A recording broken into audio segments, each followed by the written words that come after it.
तो question number 8, mister Rajesh Surana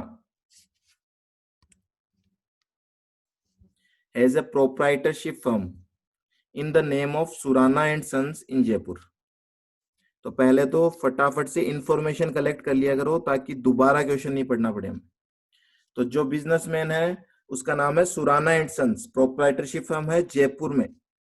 the firm registered under GST in the state of Rajasthan, तो राजस्थान में registered है। Manufactures 3 taxable products MNO, तो 3 taxable product इसकी outward supply है। Tax on N is payable under reverse charge. Okay, तो N वाला जो product है वो रिवर्स चार्ज में आ रहा है। अब देखो मैं आपको हमेशा जिस तरीके से बोल रहा हूं उसी तरीके से मैं आपको सोल्व करवा देता हूं। आप भी कोशिश करना कि इसी तरीके से सोल्व करो। तो मैं पहले लिख लेता हूं यहाँ पे नाम सुराना एंड सन्स। ऐसे लिखने से एकदम क्रिस्टल क्लियर हो जाती है चीजें, वो जो बोलना चाह रहे हैं। सुराना एंड सन्स कहाँ पे रजिस्टर्ड है? जयपुर राजस्थान। ठीक है, तो ये तो फर्म का नाम हो गया। अब अपने को यहाँ पे दे रखा है इसकी आउटवर्ड सप्लाई से रिलेटेड, तो आउटवर्ड सप्लाई को मैं इधर लगा देता हूँ एरो ताकि आपको अच्छे से समझ में आ जाए। कितने प्रोडक्ट बताए थे उन्होंने बताया था एक तो M, फिर N, फिर O। 3 प्रोडक्ट सेल होते हैं, उसमें से N जो है वो रिवर्स चार्ज में आता है।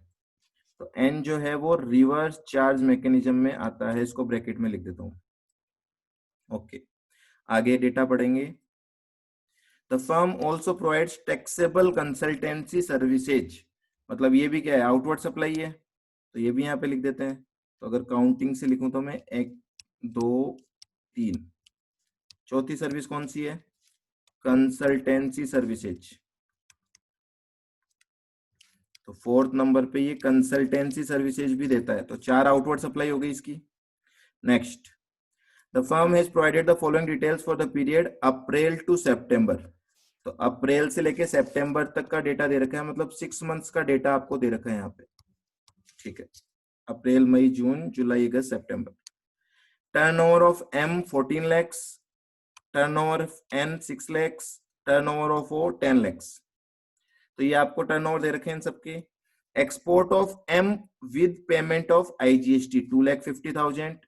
Export of O under LOU 10 lakhs। एक बार रीड कर लेते हैं फिर समझते हैं इनका मतलब क्या लेना है हमें।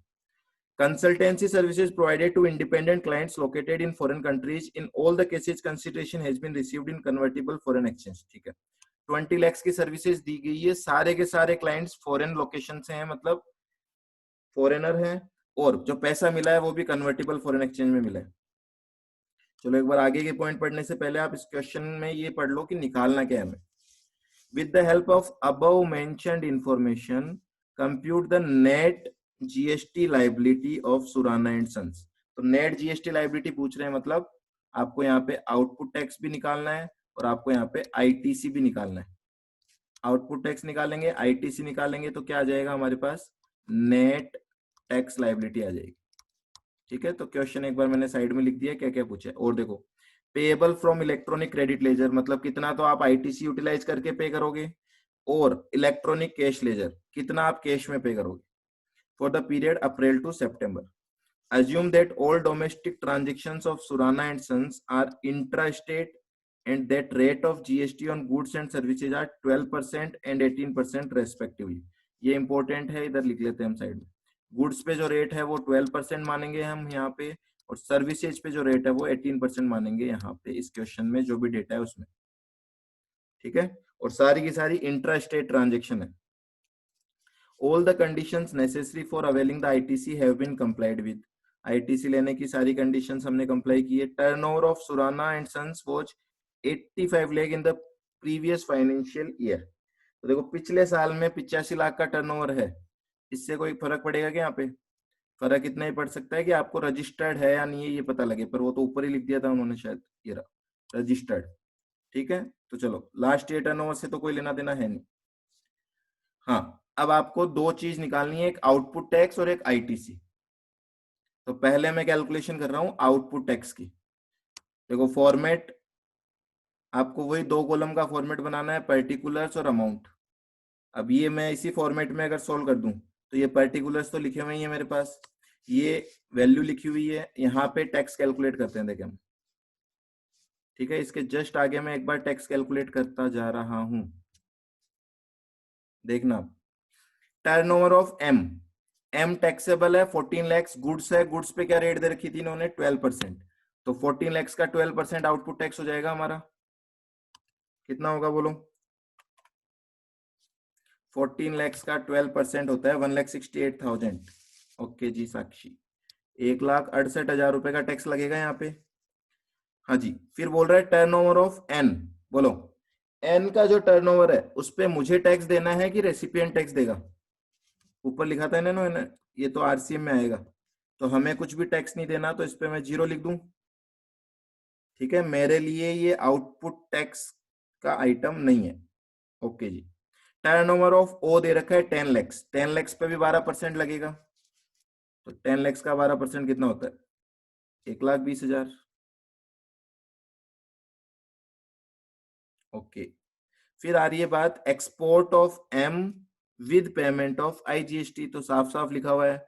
अब ये चीज आपको थोड़ा सा रिकॉल करनी है, एक्सपोर्ट करते वक्त 2 ऑप्शन होते हैं हमारे पास, विद पेमेंट ऑफ आईजीएसटी भी एक्सपोर्ट हो सकता है, विदाउट पेमेंट ऑफ आईजीएसटी भी हो सकता है। तो यहाँ साफ साफ लिखा है विद पेमेंट ऑफ आईजीएसटी, मतलब आउटपुट टैक्स बनेगा इस पे। तो 2.5 लाख का कितना 12%, बोलो कितना होता है 2.5 लाख का 12%?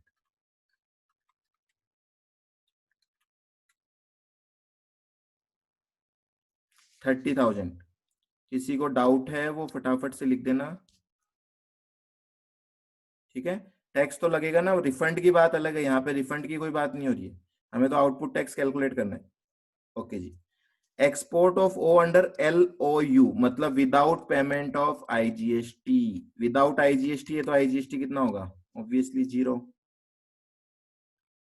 Next, consultancy services provided to independent clients located in foreign country. अब देखो ये बंदा तो राजस्थान का है, मतलब ये टैक्सेबल टेरिटरी का है, और सर्विस लेने वाले जो क्लाइंट है इसके वो कहाँ के हैं? नॉन टैक्सेबल टेरिटरी के। और सर्विस कौन सी है? कंसल्टेंसी। और कंसल्टेंसी का जो प्लेस ऑफ सप्लाई निकलता है वो कौन से सेक्शन से निकलता है? Section 13 sub section 2 of IGST act, और वो बोलता है लोकेशन ऑफ रेसिपिएंट। तो आपको एक्सपोर्ट ऑफ सर्विसेज की कंडीशन चेक करनी है यहाँ पे, एक्सपोर्ट ऑफ सर्विसेज, क्योंकि अगर सर्विसेज एक्सपोर्ट मानी गई तो ये 0 रेटेड सप्लाई में आ जाएगा, है ना। क्या क्या कंडीशंस होती है? एक, सप्लायर है वो टैक्सेबल टेरिटरी का होना चाहिए, ओके, है यहाँ पे। रेसिपिएंट जो है वो नॉन टैक्सेबल टेरिटरी का होना चाहिए, वो भी है यहाँ पे। प्लेस ऑफ सप्लाई है वो भी नॉन टैक्सेबल टेरिटरी होनी चाहिए, वो भी यहाँ पे है। फोर्थ क्या होता है कि जो कंसिडरेशन रिसीव हो रही है वो कौन सी करेंसी में होनी चाहिए? फॉरेन करेंसी, वो भी लिख रखा है देखो इन्होंने। और एक होता है कि दोनों डीम डिस्टिंक्ट पर्सन नहीं होने चाहिए। तो कुल मिला के सारी कंडीशन सेटिस्फाई हो रही है, तो ये वाला जो है वो आपका 0 रेटेड सप्लाई में क्वालिफाई कर जाता है। और अब मुझे ये बताओ, क्या इन्होंने यहाँ बता रखा है क्या कि आपने विद पेमेंट ऑफ जीएसटी भेजा है या विदाउट पेमेंट ऑफ जीएसटी? नहीं बोल रखा, तो आप कोई भी एजम्पशन ले सकते हो। ठीक है, तो मैं एजम्पशन ले रहा हूं विदाउट आईजीएसटी वाली, मैं बोल रहा हूं यहाँ पे विदाउट आईजीएसटी मैंने एक्सपोर्ट किया होगा, ये मैं मान के चल रहा हूं।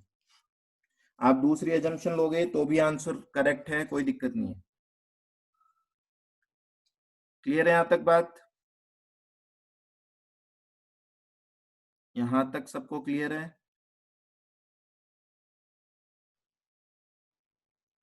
ओके, अब आ जाओ नेक्स्ट पे चलते हैं। अगला पॉइंट बोल रहा है sale of building, building sale करने पे जीएसटी नहीं लगता, हमें ऑलरेडी पता है, तो ये आ जाएगा 0। Interest received on investment in fixed deposit with a bank, बहुत अच्छे से पता है आपको, इंटरेस्ट ऑन डिपॉजिट या लोन जो होता है वो एग्जेम्प्टेड होता है, उस पर टैक्स नहीं लगेगा, ये भी 0। सेल ऑफ शेयर्स भी आपको पता है टैक्स नहीं लगता, क्योंकि सेल ऑफ शेयर्स ना तो गुड्स है ना सर्विसेज है। आ रही है बात समझ में? अगला पॉइंट बोल रहा है legal services received from an advocate in relation to product M. चलो, लीगल सर्विसेज हमने ली है, तो आपको पता है लीगल सर्विसेज आरसीएम में आती है, तो यहाँ पे टैक्स हमें देना पड़ेगा। तो मैं नेक्स्ट कॉलम में लिख रहा हूँ, ध्यान रखना, ये तो आउटपुट टैक्स है, ये तो आउटपुट टैक्स है। मैं लिख रहा हूँ अब टैक्स पेएबल अंडर आरसीएम। तो आप भी एग्जाम में कॉलम बनाओगे तो इसका अलग से कॉलम बना देना ताकि कोई भी कंफ्यूजन ना रहे। चलो, टैक्स पेएबल अंडर आरसीएम कितना होगा? 3.5 लाख का क्या रेट से लगाऊं? 18%, क्योंकि ये सर्विस है। तो 3.5 लाख का 18% कितना होता है बोलो?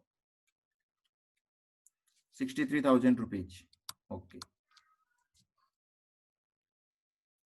ठीक है। अब एक चीज और यहाँ पे साथ में नोट कर लेते हैं हम। ये सर्विस मैंने किस प्रोडक्ट के लिए ली है? एम। और एम वाला प्रोडक्ट कौन सा था? टैक्सेबल। तो बताओ, ये अगर आपको याद हो T1 T2 T3 क्या है ये जो इनवर्ट सप्लाई है ये T1 T2 T3 T4 कौन सी सप्लाई मानी जाएगी? क्योंकि हमें आईटीसी भी कैलकुलेट करना है ना इसमें। और आपको दिख रही है आपकी आउटवर्ड सप्लाई में कुछ टैक्सेबल है, कुछ एग्जेम्प्टेड है। T4, very good.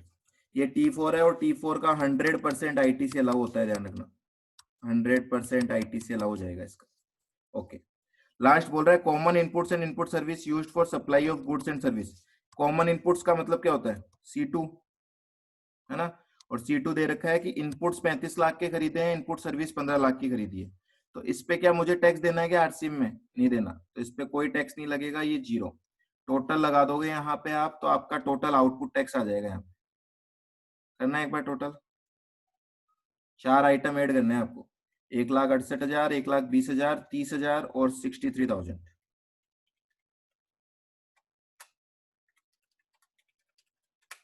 ये आ रहा है 3,81,000 रुपए। 3,81,000 जो है ना, वो आपकी टोटल टैक्स लाइबिलिटी है, ध्यान रखना। आउटपुट टैक्स अलग है इसमें और टैक्स पेबल अंडर आरसीएम अलग है। तो आप एक काम करो, इसको अलग अलग कैलकुलेट करो पहले, क्योंकि इसका भी डिफरेंस होता है, आपको ध्यान रखना है। आउटपुट टैक्स तो कितना है इसमें? 3,18,000 रुपए। 3,18,000 रुपए का तो आउटपुट टैक्स है, और 63,000 का टैक्स पेएबल अंडर आरसीएम है। क्या डिफरेंस होता है? कोई बता सकता है कि क्या डिफरेंस होता है दोनों टैक्स लायबिलिटी में? एनी वन ऑफ यू, दोनों लायबिलिटी में क्या डिफरेंस होता है? वेरी गुड साक्षी, आरसीएम वाला कैश में पेमेंट होता है।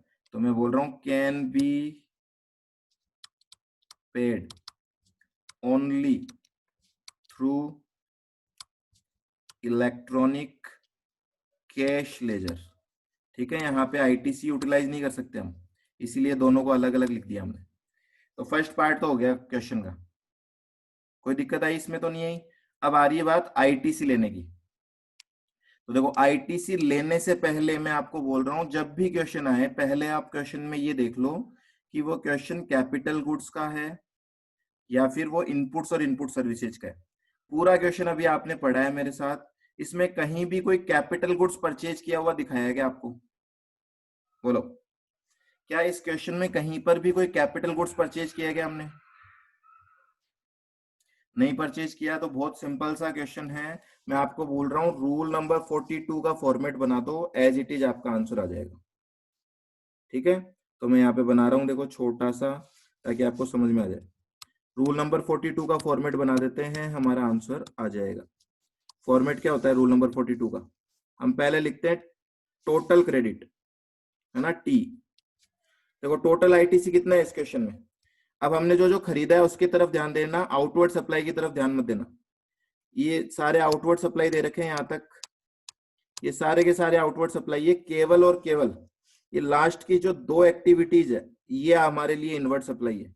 और एक ये भी इनवर्ट सप्लाई है, जो शेयर हमने खरीदे थे। पर शेयर खरीदे थे तो कोई टैक्स दिया था क्या? नहीं दिया था, तो इसको तो बात ही छोड़ो, इस पे तो जीएसटी की कोई बात ही नहीं होगी। ये दो प्रोडक्ट ऐसे हैं जो हमारी इनवर्ट सप्लाई है। ठीक है, तो इनका टोटल टैक्स है वो टी में लिख देंगे हम ले जाके। कितना होता है टोटल टैक्स? निकालो, देखो इसका। लीगल सर्विसेज का टैक्स होगा 3.5 लाख का 18%। तो ये तो हम ऑलरेडी निकाल चुके हैं 63,000। फिर यहाँ पे आओ, इसमें दो चीजें हैं, इनपुट्स पे अलग निकालो आप और इनपुट सर्विसेज पे अलग निकालो, क्योंकि टैक्स की रेट अलग अलग है। इनपुट्स कितने रुपए के हैं? 35 लाख का 12% कितना होता है? 35 लाख का 12% 4,20,000 और 15 लाख का 18% 2,70,000 टोटल 63,000 प्लस 4,20,000 प्लस 2,70,000 7,53,000 हमारा टोटल आईटीसी है, जिसको हम टी बोलेंगे। क्लियर? फॉर्मेट में इसलिए बोल रहा हूं आपको बनाने के लिए, ताकि आपको हमेशा इसी तरीके से करोगे ना तो कभी माइंड डिस्टर्ब नहीं होगा कि पता नहीं क्या पूछा है क्या करें। अब मैं बोल रहा हूँ T1 T2, एग्जाम में आपको अलग अलग दिखाने की जरूरत नहीं है, आप माइंड में सोच लेना T1 है तो ठीक है लिखो, नहीं है तो स्किप कर जाओ उस स्टेप को। मैं तो आपको फॉर्मेट इसलिए बता रहा हूँ ताकि आप हमेशा इस तरीके से चलोगे तो मिस्टेक नहीं होगी। अब देखो T1 एक्सक्लूसिवली बिजनेस यूज कुछ नहीं है क्वेश्चन में, एग्जेम्प्टेड से रिलेटेड भी कुछ भी नहीं है, ब्लॉक्ड में भी कुछ नहीं है, तीनों कुछ भी नहीं है, तो ये 7,53,000 ही क्या रहेगा? C1 में आएगा। C1 में से T4 आपको पता ही, हम लेस कर देते हैं, T4 था इस क्वेश्चन में, ये रहा T4। कितना था T4? 63,000। 63,000 लेस करो इसमें से, ये आ जाएगा C2 6,90,000। इसमें से आपको पता है हम D1 लेस करते हैं, है ना, और D1 का फॉर्मूला क्या होता है? C2 into E upon F। बस ये इस क्वेश्चन की जान, कि आपको एग्जेम्प्टेड और टोटल टर्नओवर निकालना है। ये अगर आपने निकाल दिया, इसका मतलब अब कोई भी गलती आप नहीं कर सकते इस टॉपिक के अंदर। अब कुल मिला के आपको वर्किंग नोट बनाना है, जिसमें आपको एग्जेम्प्टेड टर्नओवर निकालना है और टोटल टर्नओवर निकालना है। तो C2 की जगह तो मैं लिख देता हूं 6,90,000। यहां तक किसी को कोई दिक्कत आ रही है क्या? पहले तो ये बताओ, यह सबको क्लियर है? मुझे नहीं लग रहा है यहां तक कोई भी दिक्कत होगी क्या आपको। अब एग्जेम्प्टेड टर्नओवर जोड़ रहे हैं, तो एक बार उधर चलते हैं। क्लियर है यहां तक? चलो अब एक बार क्वेश्चन में चलते हैं। देखो आपको ये सारी चीजें कॉपी में लिखनी होगी, वर्किंग नोट बना बना के। यहाँ तो मैं इसी को यूज कर रहा हूँ। अब देखना मैं कैसे बता रहा हूँ आपको। मैं आपको बोल रहा हूँ कि जैसे ये फॉर्मेट है, ऐसा कैसे फॉर्मेट बन जाएगा दोबारा, और यहाँ पे मैं ये वैल्यू हटा देता हूँ, इसकी जगह मैं कैलकुलेट कर लेता हूँ हमारी टैक्सेबल और एग्जेम्प्टेड सप्लाई। ठीक है, टैक्सेबल कौन सी है और एग्जेम्प्टेड कौन सी है वो पता लगा लेते हैं हम इसमें।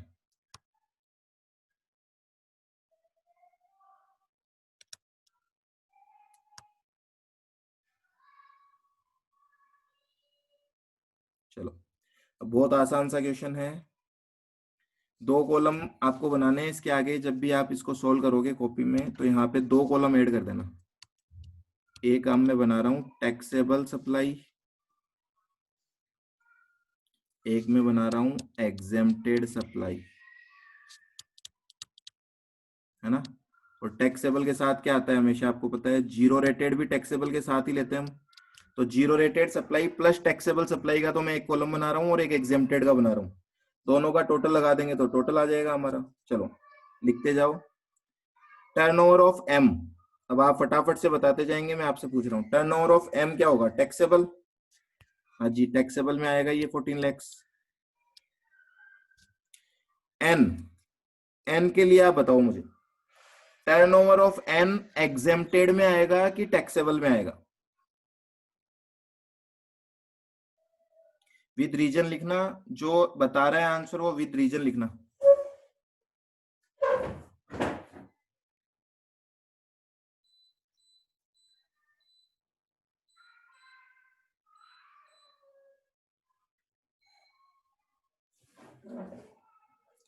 क्या हुआ बच्चों, कहाँ टक गए? अब थोड़ा सा इसके लिए आपको रिवाइज करना पड़ेगा। एग्जेम्प्टेड सप्लाई कहां से पता लगाते हैं हम?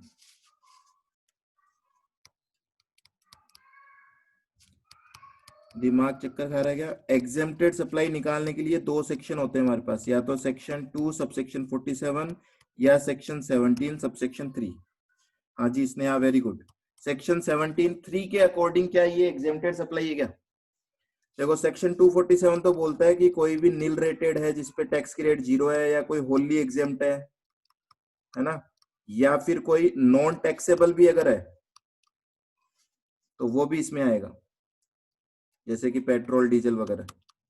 और 17(3) में आपको याद हो तो ये बोल रहा था आरसीएम वाली सप्लाई इसमें ले लेंगे, शेयर्स वाली सप्लाई इसमें ले लेंगे, सेल ऑफ बिल्डिंग है तो वो भी इसमें ले लेंगे, सेल ऑफ लैंड है तो वो भी इसमें ले लेंगे। आया याद? तो अगर आरसीएम वाली आपकी कोई आउटवर्ड सप्लाई है तो वो एग्जेम्प्टेड मानी जाएगी रूल 42 43 के लिए। ये मैं आपको वहां भी बता चुका हूँ, प्रैक्टिकल करते वक्त भी आपको देखना है, तो यहाँ पे ज्यादा आपको क्लियर होगी क्योंकि ये प्रैक्टिकल क्वेश्चन सोल्व हो रहा है। जल्दी से बोलो, समझ में आ गई क्या बात? क्यों एग्जेम्प्टेड है ये? आप बोलोगे ऊपर तो टैक्सेबल लिख रखा है इन्होंने, बिल्कुल टैक्सेबल ही है, पर for the purpose of rule 42 43 exempted की कैटेगरी में आएगी। ओके, ओ वाली कौन सी है? इसमें तो कोई डाउट है ही नहीं है, टैक्सेबल में आएगी 10 लाख। एम, अब ये देखो, एम हमने एक्सपोर्ट किया है, 0 रेटेड है, फर्स्ट कॉलम में लिख दो 2.5 लाख। ओ भी हमने एक्सपोर्ट किया है, 0 रेटेड है, फर्स्ट कॉलम में लिख दो 10 लाख। ठीक है। Consultancy services provided to independent clients, ये भी आपने अभी किया था कि ये 0 रेटेड सप्लाई है, 0 रेटेड सप्लाई है, तो यहाँ पे फर्स्ट कॉलम में लिख दो 20 लाख। देखो फॉर्मेट बना लिया, उसके बाद कोई मेहनत नहीं है ज्यादा। हाँ, इस पे आओ, ये इंपॉर्टेंट है।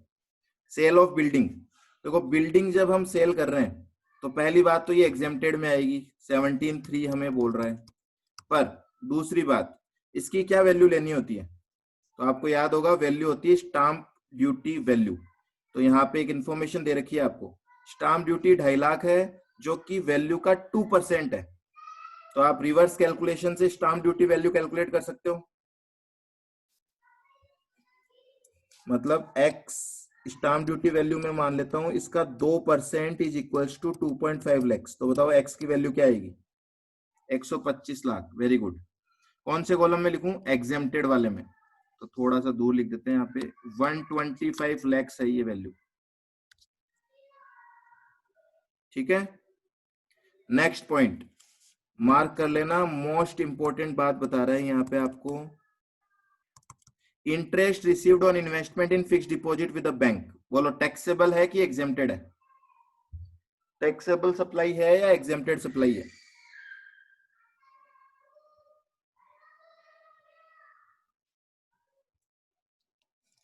टैक्सेबल सप्लाई होगी या एग्जेम्प्टेड सप्लाई होगी ये?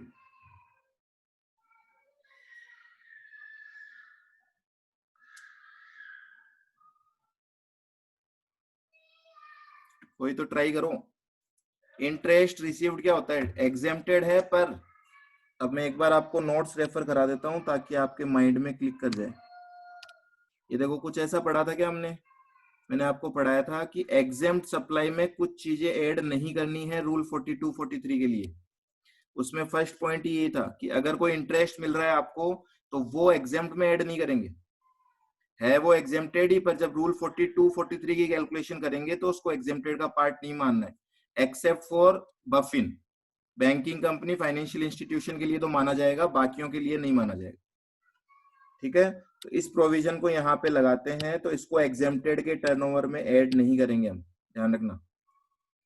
तो इसको एग्जेम्प्टेड के टर्नओवर में तो ऐड नहीं करेंगे, पर क्या इसको टोटल टर्नओवर में ऐड करेंगे क्या? हाँ जी करेंगे। तो टोटल टर्नओवर के लिए मैं बोल रहा हूँ इसको 4 lakhs को टोटल में ऐड करना है।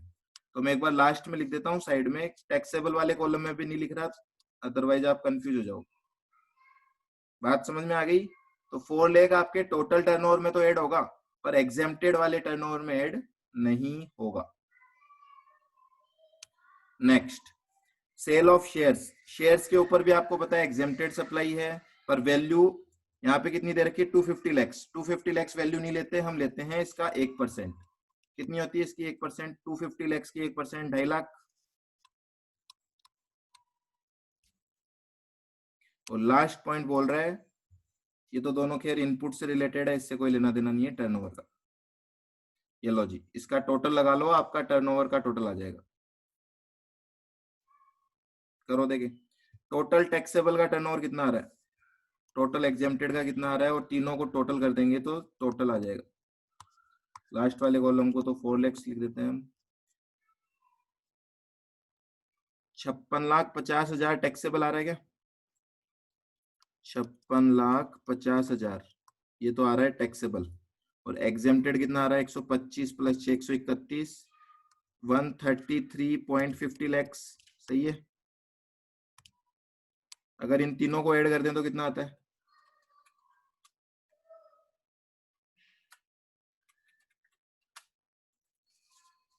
194 लैक्स आ रहा है क्या टोटल? एक बार चेक कर लो।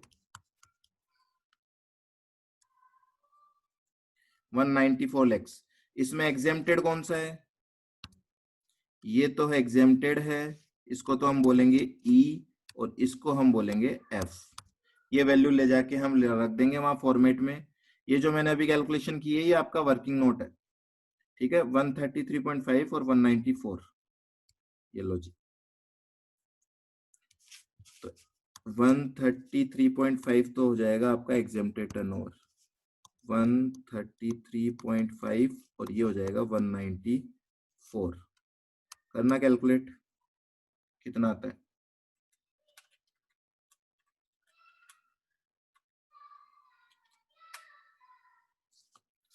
ये आ रहा है आपका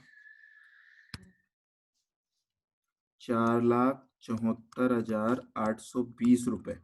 लेस करने, माइनस यहाँ पे हम D2 करते हैं जो कि इस क्वेश्चन में कुछ है नहीं, नॉन बिजनेस रिलेटेड। ये आ गया आपका C3, कितना आ रहा है? 2,15,180। इसमें दोबारा T4 ऐड कर दो। T4 कितना था हमारा? 63,000। तो ये आपकी आ जाएगी टोटल एलिजिबल ITC।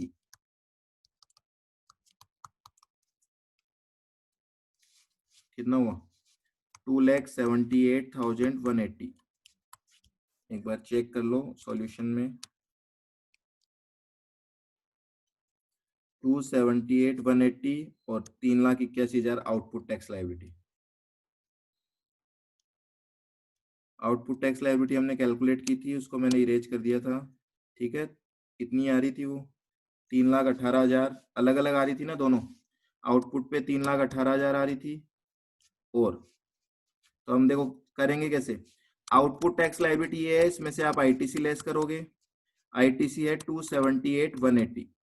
तो ये तो आपकी आ जाएगी नेट आउटपुट टैक्स लायबिलिटी, है ना। और प्लस इसमें ऐड कर दोगे आप tax payable under RCM। Tax payable under RCM ये अलग से ऐड करते हैं, आपको पहले भी एक क्वेश्चन कराया था उसमें मैंने बोला था, क्योंकि फॉर्मेट इस तरीके से रखना। ये 63,000 है, ऊपर वाला कितना आ रहा है? 3,18,000 में से अगर आप लेस कर दोगे 278,180 तो आपका आ जाएगा 39,820। तो total tax payable through electronic cash ledger कितना होगा? 39,820 प्लस 63,000, ये हो जाएगा 1,02,820। बोलो, आया समझ में? तो ये क्वेश्चन थोड़ा टेक्निकल भी है और अच्छा भी है। ऐसे क्वेश्चन प्रैक्टिस करोगे तो माइंड खुल जाता है और फिर आपको कॉन्फिडेंस आ जाएगा आगे कि हम कर सकते हैं अब कैसा भी क्वेश्चन, ठीक है। एक बार तो आप इसको पढ़ोगे तो थोड़ा सा अजीब सा ही लगेगा, पर आप एक दो बार ट्राई करोगे इस तरीके के क्वेश्चन, तभी जाके आपको थोड़ा सा रिलैक्स होगा कि हाँ अब हम तैयार है, हम कर सकते हैं अब क्वेश्चंस। बोलो, कोई डाउट है इससे रिलेटेड और कुछ? No doubt. चलो ये क्वेश्चन हो गया हमारा।